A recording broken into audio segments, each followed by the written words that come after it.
Hi, it's Paul Clark here from YOUSRC at www.yousource.com. Here's another example video, a tutorial video, and we're going to now look at while loops. While loops are examples in number 5. So let's click on this and see what it does.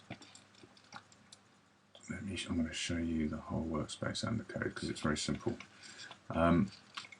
Up in the thumbnail we can see what's going to happen. It's going to say hello world 10, 9, 8, 7, 6, 5, 4, 3, 2, 1.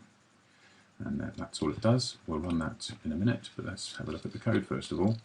So there's just one function called start in this example, and all of the code inside the curly brackets of that function will run. We've got one local variable declared, and that's called n. And we've got a very simple assignment here where we say let n equals 10. So n now has the value 10. Now there's lots of times in your code where you want to run a loop, maybe once, maybe twice, maybe many times, or maybe until a certain condition happens. In games, I'll give you an example, often you'll want to have a variable called game over, and game over keeps track of whether the game is finished or not. And you may say that game over, if it's 0 then maybe the game isn't over, if it's 1 then maybe the game is over, and then you'll want to loop until game over is 1. Well, a while loop is a very simple way to do it. Here's a simple example. We're not going to have a whole game in here, we're just going to have n, and while n is bigger than 0 we want to run the chunk of code inside the curly brackets.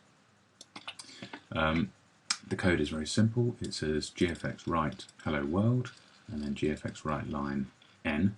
So it's going to say hello world, it's going to display the value of n, and then it's going to move on to the next line because we used write line, not just gfx write.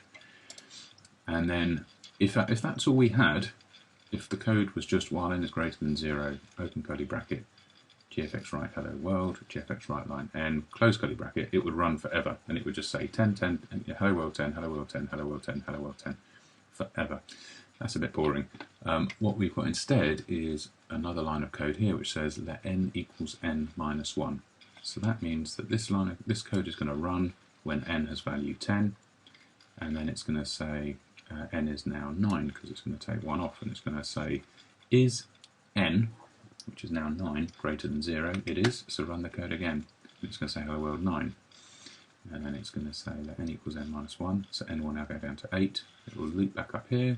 Is n, which is 8, still bigger than 0? Yes it is. Run the code again. And so that code is going to run until the last time where it says hello world 1, let n equals n minus 1, n is now 0, it will loop back up. Is 0 bigger than 0? No. And then it will drop off the end of this loop, and if you had more code in here that would then run. So let's run the app and make sure it does what we think. Yeah, there it goes, very quick. Hello world 10, hello world 9, 8, 7, 6, 5, 4, 3, 2, 1. A very simple example of a while loop, but if you go back into Showcase and have a look at a game like, I don't know, Catch a Fly, and I'm sure there'll be some while loops in here that are far more complicated, and I encourage you to take a look. Here you go. Here's a little while loop like I just mentioned. While game over equals 0, open curly bracket, and off we go. So there's obviously a game loop in here that's going to run until the game is over in a much more complicated way than our rather simple example. So I hope you enjoyed this tutorial. Hope you understand while loops. They're very straightforward, and I'll see you next time.